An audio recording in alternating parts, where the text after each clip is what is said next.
Das Archiv des BR-Fernsehens. Hier lagern Filme aus über 6 Jahrzehnten. Teilweise noch auf alten Filmrollen. Eine der ersten BR-Sendungen war die Reihe Abendläuten. Von 1955 bis 1961 filmten Kamerateams in ganz Bayern. 1956 auch im oberbayerischen Mühldorf am Inn. Keiner hat die Aufnahmen seitdem mehr gesehen. Digitalisiert nehmen wir den Film wieder mit nach Mühldorf. Wie hat sich die Stadt verändert? Was ist aus den Menschen geworden? Und wer hat damals so schön frisiert? Auf dem Stadtplatz ist heute Bauernmarkt. Wir haben hier einen alten Film aus Mühldorf von 1956. VW Käferzeit, ja. Ja, die Leute kennen wir nicht. Sind wir nicht mehr, Nein. Die jungen Leute kennen wir schon, aber die alten nicht. Ja, der Am VW, VW da. das war mein erstes Auto, ein VW. Ja, meiner auch. Meiner auch. Also ich kenne schon viel. Das ist natürlich jetzt, die sind wahrscheinlich für den Stadtplatz, von den Geschäften direkt. Ja. Die hat sich ganz viel geändert in Mühldorf. Die Besitzer haben sich geändert. Ich habe gehört, auch so ein Hutgeschäft gibt es hier noch, Zedel. Ja, aber da ist auch der Inhaber schon gestorben, aber die Tochter wäre da. Ganz vorn fast am Tor, auf der Seite, noch ein Rathaus. Grüß Gott, Sie sind eine alteingesessene Mühldorferin, haben wir erfahren. Eine alteingesessene Mühldorferin. Und im Übrigen auch das älteste Geschäft am Stadtplatz. Echt jetzt? Ja. Und wir haben jetzt diesen alten Film von 1956 hier. Und Sie sind der Bruder? Ja. Ah, okay, gut. Also schauen wir mal. Sie sind so ein Hutgeschäft. Ja, wir haben ja 4 Hutgeschäfte in Mühldorf gehabt. Das ist der Mannheim. Ist der Mannheim, genau. Genau, ja, das ist genau, der der Mannheim. Mannheim steht da. Ja. Ach, schade, ich dachte, ihr seid das. Nein, Aber die kennt ihr jetzt nicht. die sind nicht mehr da. Das ist halt das Dinger Tor. Das ist, genau, das ist da. Da ist jetzt die Boutique drin. Wo ist jetzt das?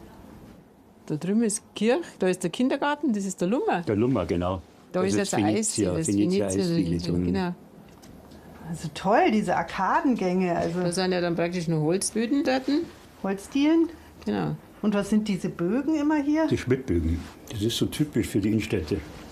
Ja? So als Abstütze. Ah, okay. Das, ist, Das das, sind sind wir. Genau, das ist unseres.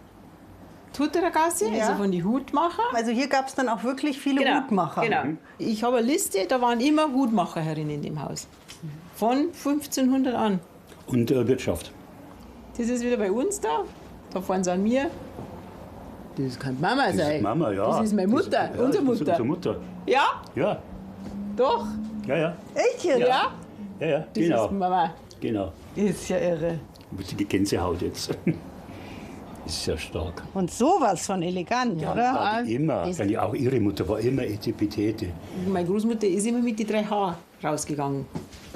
Was ist das? Hut, Handtasche, Handschuhe. Ohne dem ging sie nicht raus. Das war so. Ja, mein, das ist ein Modegeschäft. Da musst du dich dementsprechend anziehen. Da kannst du mit der Küchenschürzen bedienen.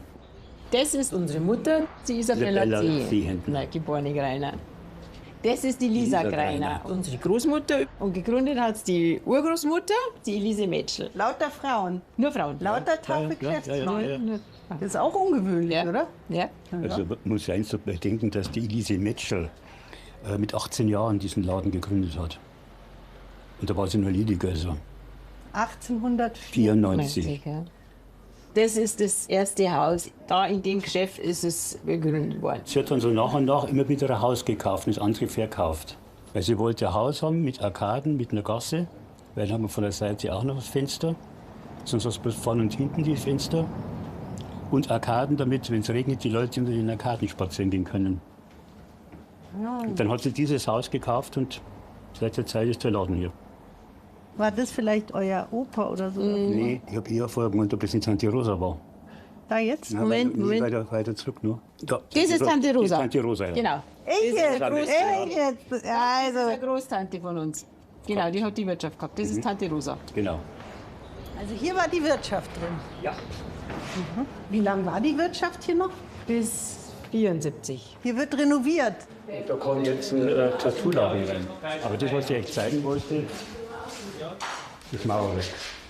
Wenn man jetzt da durchschauen würde, dann wären sie im Hexenkammer vom Rathaus. Im Hexenkammer. Ja.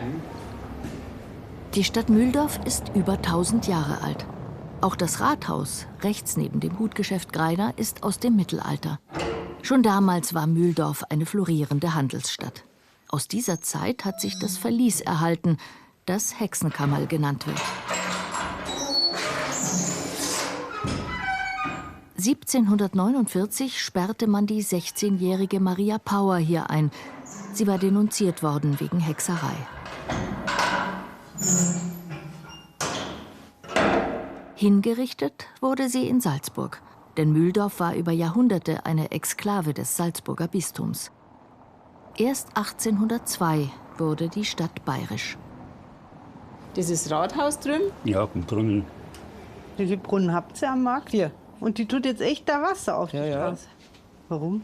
Sauber machen. Sauber machen. Dann nicht, Ganz einfach. dann nicht, weil das waren ja Bummelsteine. Also das war ja nicht wie jetzt geteert, sondern das waren ja Flusssteine. Und die waren ja nur auf Sand. Das sind doch gar keine Steine, oder? Ja, da vorne waren sie, ein bisschen weiter vorne. Da ist jetzt nichts mehr. Das ist nur Sand. Genau. Nicht das kleine Mädchen, das könnte jetzt vielleicht 75 sein. Wenn man wüsste, ist was das für ein, wo die da springt. Das ist der Krempelsitzer, genau. Das Genau. ist gleich daneben da. Das ist jetzt der Weiß. Der Weiß, ja. Da ist die Schokolade, das ist der Glas, die Bäckerei und da war dann praktisch der Weiß. Die Seilerei. Und gibt es vom Weiß noch Nachfolger? Ja, ja. Ja, ja, der Sohn. Der Sohn.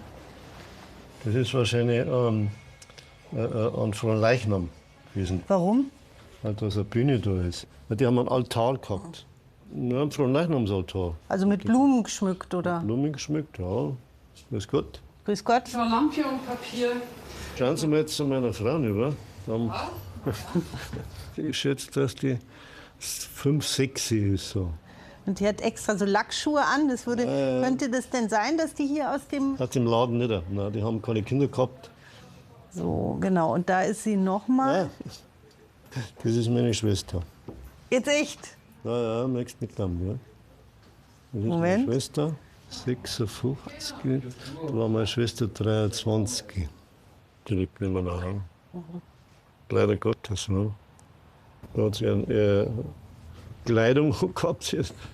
Vom Verkauf. Ja, und dann ist das Verkaufstitel. reingegangen, ja. Und dann tun die ganze Zeit hier rumputzen. Kann jetzt natürlich sein, weil wenn das jetzt vor Leichnam war, dann waren wir bestrebt, dass wir überall die Trottoir und Die das, Stadt geschmückt. dass man sauber gemacht hat. Die müssen wir alles heute auch noch machen, da hat sich nichts geändert. Ja, sie fegen noch. Ja, Ja? Ja, da schon mit der täglich. Lederhosen, die habe ich auch gehabt. täglich. Um die Zeit bist du halt Ja, barfuß gegangen, du hast keine Schuhe gehabt, du bist barfuß und hast Lederhosen noch gehabt. Das war Und kein T-Shirt drunter und nichts hat Ja, der. warum? Ja, Wahnsinn, ja. Ja, das ist so. Kann ich mich gut erinnern. Und zwar im Sommer war es oftmals brütend heiß in der Stadt. Oder?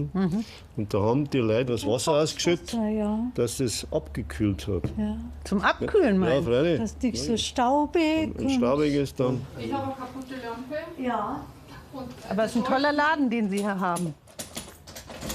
Ja, das ja nicht ich. Das gehört nicht mehr. Sondern ich bin ja der Sehnischer. Das sind wir hier. Das da unten. Ja, das genau. Das bin ich und mein Echt Vater. jetzt? Ja, das bin ich. Aber ganz gut. Ja, da. Lederhosen, da schau. Und Knirstrümpf. Du bist es. Ja, und mein Vater. Mein Vater hat zur damaligen Zeit, glaube ich, ein Bartal hat er gehabt. Und wenn eine Zigarre vielleicht, wer ist Ja. dann das? Entweder leerbar vom Ach so, vom Glas, weißt, von der Schokoladen schon. Ja. Ja, aber dann sind Sie das. Das bin ich, ja. Leider total unscharf. Ja, In das ist mein Lederhose. Vater. Also Ja. dein Vater meine ich, Mein erkenne ich. Vater, ja. Also dünn warst du, Dünn war ich schon immer. aber Schon sehr adrett. Wahrscheinlich auch angezogen worden. Für jetzt zum Filmen. Und da schon Und praktisch was steht da alles? Ja, das sind alle Sachen, die mir verkauft hat. Zylinderöl, Leinöl, Ölfarben, Bronze, Siederlack. Mit der Seilerei hast du allein nicht leben können. Dann hast du irgendwas, was für die ländliche Bevölkerung braucht. Servus. Grüß dich. Servus. Du bist der Mann, der auch viel weiß, weil der ist ein bisschen älter wie ich. Wir waren ein Nachbarn, ich hab da drüben als Friseur gearbeitet. Friseur Sattler, ja. So haben wir hier auch einen drauf. Ah, Wer ist denn das? Da habe ich das Lernen angefangen. 56. Mit 14, freilich. Mit 14 Jahren. Ja, Das ganz war schön noch viel normal. Mit 14 Jahren. Das ist echt Nach früh. der Volksschule ist man ins Lehrer gekommen. Ist dieser Marti seine Schwester? Friseur, Damen und Herren. Marti, ja. Da ist der alte Marti. Der Vorstand von den Fußballern. Ja, und das war seine Tochter, die Auperle. Die hat dann einen Auperle geheiratet. Die haben in Waldgreiberg dann ein Geschäft gehabt. Und bei Marti habe ich meine Prüfung gemacht. Da hat diese, die frisiert hat, die hat die Prüfung abgenommen. Die Tochter, und lebt die noch? Das weiß ich nicht. Wie können wir die denn noch finden? Auperle in Waldgreiberg. 49, 68, 71. Dann rufe ich den gleich an. Super. Oh mein Wahnsinn. Servus, grüß dich. Sie sind der Stadtarchivar. Ja. Gut. Das ist ja wunderbar. Boah, das ist super. Ja, Wahnsinn. Eigentlich wollte ich nur ein Bild abholen. Er ist der Stadtarchivar. Wenn wir mir was nicht wissen, dann gehen wir zu Ehren. Genau, oder ich zu euch. Das ist auch andere. Weil ihr eigentlich alles wisst. Genau. Ja, Wahnsinn. Mein Motorrad damals, weil ich früh Motorrad ist einer da gefahren. Beiwagen auch noch. Stopp. Der Huhnesser, schau es mal an. Wahnsinn, das ist ein tolles Haus. Brutal. Genau. Machen Sie mir Zeit, dann zeige ich Ihnen aber schnell was. Im Augenblick klingt aber. Das ist jetzt die älteste Aufnahme von Mühldorf. Das sage ich mal, weil da links ist ja der Bogen, wo wir uns praktisch da befinden. Und auf der drüben Seite ist noch der Durchgang. Also es gab 2 so Arkadengänge eigentlich. Und jetzt gibt es nur noch einen. Ja, das ist klar. Und warum gab es eigentlich diese Arkadengänge hier? Weil es der Sommer so heiß ist. Da ist es hinten wunderbar, kann man da gehen. Das haben alle Innenstädte. Neuötting zum Beispiel, Wasserburg, italienischer Stil ist es. Also die Arkaden hat man eigentlich dafür gebaut, weil die Häuser sind ja relativ tief. Im hinteren Bereich ist das produzierende Gewerbe, da werden die Sachen produziert und hier werden sie zum Verkauf angeboten. Es sind schon reine Verkaufsflächen. Aber dann verändert sich das natürlich, dass man dann sagt, das möchte man als Verkaufsraum einfach haben, deswegen werden die einfach zugebaut. Ach so, also Ja, die ja. gibt es noch, die sind nur zugebaut. Und das ist auch so, wenn es es noch gibt und das Haus wird saniert, dann versuchen wir, die zu ermuntern, dass wieder geöffnet werden. Gegenüber zum Beispiel beim Marxbauer, da sieht man das, der hat sie wieder geöffnet. Also war Mühldorf eine wichtige Handelsstadt. Genau, die Flüsse sind ja damals praktisch Autobahnen, das sind die großen Verkehrswege, wo die Waren eben transportiert werden. Da entwickelt sich eben dieser typische Baustil, der sich so in Salzach-Bauweise nennt. Charakteristisch dafür die geraden, geschlossenen Fassaden. Nur die merkwürdig verlaufenden Regenrinnen verraten, dass sich dahinter etwas anderes verbirgt. Die sogenannten Grabendächer. Rundum eingefasst boten sie einst besseren Brandschutz. In einem dieser Stadthäuser war auch der Damen- und Herrenfriseur Marte untergebracht. Genau hier sind wir mit dem Enkel des damaligen Besitzers verabredet. Grüß Gott, schön, dass Sie so spontan gekommen sind. Ja, das war jetzt Glückssache. Ja, toll, Sie sind der Sohn, ja, ist ja fantastisch. Das ist mein Sohn, ja. Wir gehen mal ein bisschen weg, weil das ist so laut. Was sind Sie denn für ein Jahrgang? Ich bin ein 61er. Dann war das noch vor Ihrer Geburt. Das dürfte die Gasse sein, wo wir reingegangen sind. Ah, jetzt hier die Gasse. Ja. Moment. Schon sind Ja. wir da. Ach, ja. Marte. Das ist mein Opa.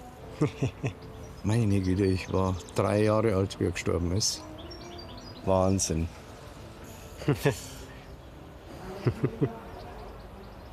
An den Waschbecken habe ich noch gelernt. Das ist meine Mutter. Meine Güte. Das ist meine Mutter. Oder war meine Mutter. Schade, dass der Anruf jetzt kam. Warum? Die Oma ist jetzt vor einem Jahr tatsächlich Nein. verstorben. Ja. Leider, ja. Ja.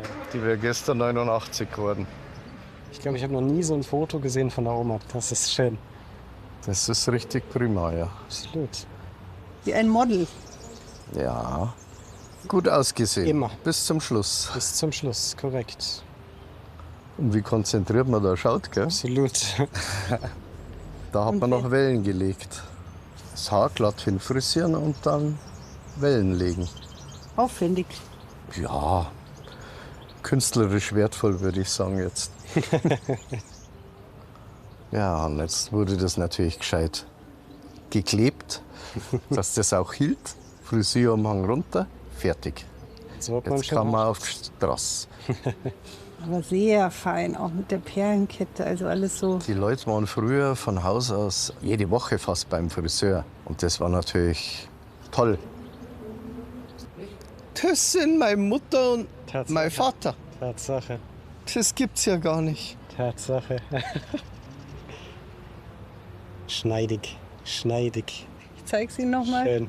Also, Das hätte ich mir jetzt nicht gedacht. Das hätte ich mir jetzt nicht gedacht. Ja, brutal. Richtig schön. Ja, das siehst mal, was für ein hübscher Bengel mein Vater war. Jetzt weißt du, was ich hier habe.